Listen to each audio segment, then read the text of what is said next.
This is Mike Mozart of the Toy Channel and Jeepers Media on YouTube with a very early Lego set that was made in Canada by the Samsonite Corporation, the luggage company. This is one of the very first sets distributed in the United States. I have two identical sets. One has the original receipt from 1961. This is what the set looked like. The inside of the box lid shows a city. This is one of the cityscape sets. And these boxes are big. It's hard to get an idea of how huge these boxes are. And my hand fits in one of those. And these are quite deep, too. They're like 5 inches deep. The box itself weighs about 40 pounds. I'm going to try to step way back so you get an idea how big this is.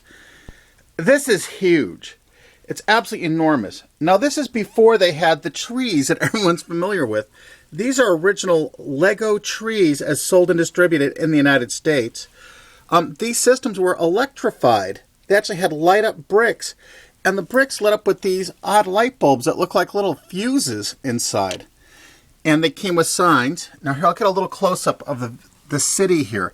There's an Esso service station with gas pumps. You notice the cars aren't like the classic cars that you know and love with wheels.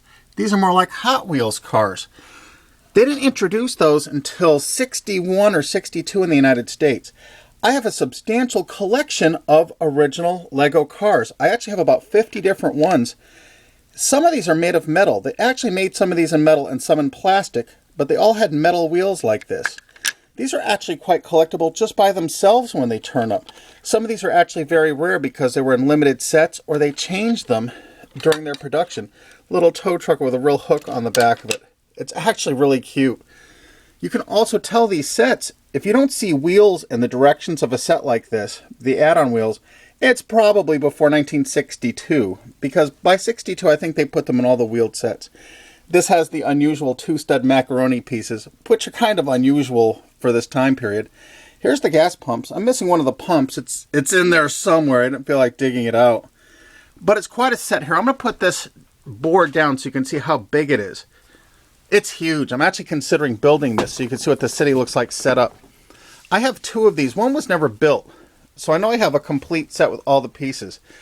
This board is about 3 feet long, maybe about 20 inches wide, and you actually construct this city on that base. I know there's more bricks than you need to make that city because we've built it before with the components here, and there were tons of extra bricks, so they must have left some for kids' imaginations.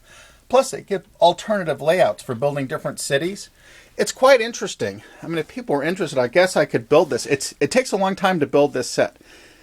It makes a very large city, and you can actually see it light up. The lights are actually kind of cool.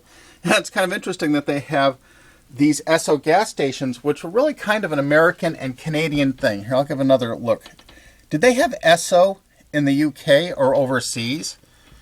There's the Esso truck that you see. There's the fire truck that you see in this set. There's the little tow truck. There's the Volkswagen Beetle, which I showed you.